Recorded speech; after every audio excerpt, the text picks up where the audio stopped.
আমাদের সময় সারা বছর আমরা ছবি রিলিজ দিয়েছি। আমি 100% তাকে স্টার হিসেবে মানবো তখনই যখন তার বছরে 12টা ছবি সে চালাতে পারবে। কুত্তায় কামড় দিলে 14টা ইনজেকশন লাগে। চলচ্চিত্র নায়ক, এরা কি নায়ক? বছরে 12টা 14টা সিনেমা চায়। শাকিব খান 2 ঈদ ছাড়া সিনেমা রিলিজ করতে পারে না, সেজন্য তাকে 100% নায়ক তিনি বলতে পারবে না, মানবে না। এই যে বর্তমানে চলচ্চিত্রের দূর অবস্থা, চিত্রনায়ক রুবেল সাহেব তিনি এসে বলছে আমাদের সময়ে বছরে 12টা 14টা সিনেমা রিলিজ হতো। আপনারা কি সিনেমা বানাইতেন? আপনারা তো মানে সিসি সিনেমা বানাইতেন। সিসি এগুলো কি? এগুলো সিনেমা না, সিনেমার নামে সিসি বানাইতেন। এখন বর্তমান সময়ে মেগাস্টার শাকিব খানের ভক্তদের তথা বাংলা সিনেমার দর্শকদের রুচির পরিবর্তন হয়েছে, সেটা কি আপনি জানেন? 12 মাসে 12টা সিনেমা। সিনেমা কি আসলে মুখের কথা? আপনি 12 মাসে প্রত্যেকটা দিন ওই যে ফাইটিং না কি যেন করেন, ওইগুলোর ক্লাস নেন। আপনি কি ওই সিনেমাকে আপনার ওই ক্লাস মনে করছেন? মেগাস্টার শাকিব খান আপনাদের সময় থেকে, আপনাদের ওই যে 12-14টা নায়কের মধ্য থেকে তিনি একা স্ট্রাগল করে নিজেকে কমার্শিয়াল সিনেমার ইন্ডাস্ট্রিতে দাঁড় করিয়ে ইন্ডাস্ট্রিকে ওই সকল ইন্ডাস্ট্রির সাথে পাক্কা একটা খেলার জায়গায় নিয়ে গেছে। সেটাকে আপনারা পেরেছেন? লজ্জা করে না? আপনার মতো মানুষের কাছ থেকে তো এরকমটা আমরা আশা করিনি। আপনাদের সময় সিনেমা চলতো খাট কাঁপানো, আপনাদের সময় সিনেমা চলতো বাথরুমে ঝর্ণা দিয়ে পানি পড়া, আপনাদের সময় সিনেমা চলতো মানে ফুলের বাগানে গিয়ে ফুল দেখানো। এই যে এইরকম কিছু সিনেমা আপনাদের সময় চলতো। তো মেগাস্টার শাকিব খানকে নিয়ে আপনাদের চুলকানি সবসময় থাকে। এখন আপনি নায়ক রুবেল একজন যদি মেগাস্টার শাকিব খানকে 100% নায়ক মানেন কি না মানেন, সেখানে কি কারো যায় আসে?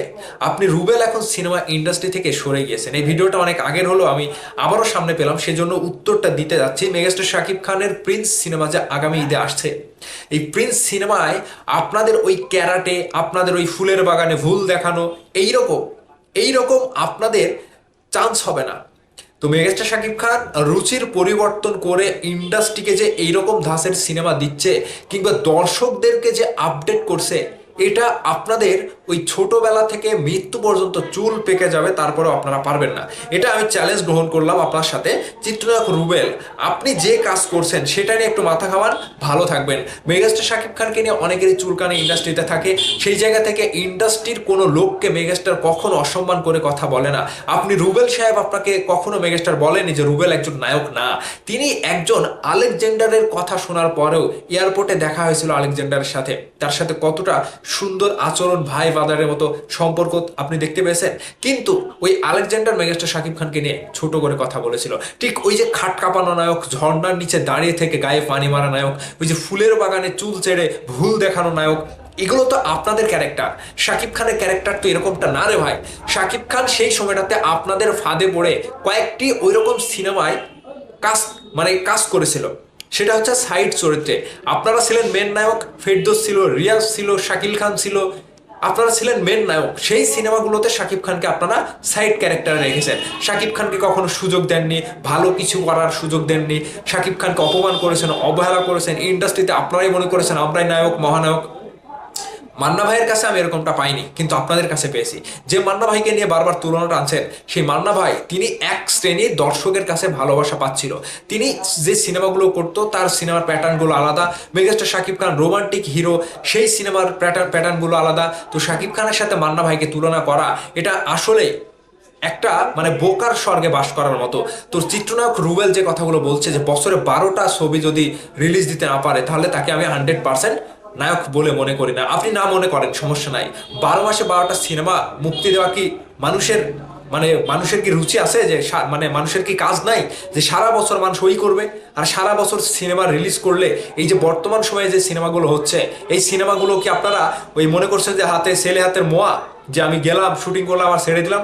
একটা সিনেমা করতে গেলে কতটা স্ট্রাগল করতে হচ্ছে এখন এই কমার্শিয়াল সিনেমার, সেটা আপনি একটা সিনেমায় চুক্তিবদ্ধ হওয়ার পরে বুঝবেন যে এই যে ঈদে যে কয়টি সিনেমা আসছে, এরা কোন দিনের মধ্যে এরা কোন দিন পার করেছে। এই সিনেমার শুটিং করতে গিয়ে এরা কিসের মধ্যে দিয়ে গিয়েছে, কতটা সবকিছু মানে ম্যানেজ করা, কিংবা এত বড় শুটিং সেট নিয়ে বিদেশে যাওয়া, কিংবা এত বড় শুটিং সেট নিয়ে এত কিছু করে বড় শুটিং সেট তৈরি করে শুটিং করা এবং কমার্শিয়াল সিনেমা তৈরি করা। এই যে সিনেমার যা আর্টিস্ট আসছে, বলিউড থেকে আসছে, সব কিছুকে মানে সবাইকে এক জায়গায় মেনটেন করে, টাইম মেনটেন করে সিনেমার সময় দেওয়া, শিডিউল দেওয়া, দেখেন, ভেবে দেখেন, তারপরে এসে কথা বলবেন। তো চিত্রনায়ক রুবেলকে নিয়ে আমি মানে আর কিছু বেশি বলতে চাই না। আমার কথা হচ্ছে একটাই, যে 12 মাসে 12টা সিনেমা, 14টা সিনেমা রিলিজ দেওয়া কোনো নায়কের সম্ভব না, কোনো নায়কের সম্ভব না। আপনি তো এসে মুখ দিয়ে একটা কথা বললেন, সম্ভব কাদের জানেন? যাদেরকে কুত্তায় কামড়ায় তাদেরকে 12 মাসে 14টা ইনজেকশন দেওয়া সম্ভব। এটা আমি মানলাম, আপনার কথার সাথে আমি এই জায়গাতে যুক্ত হলাম।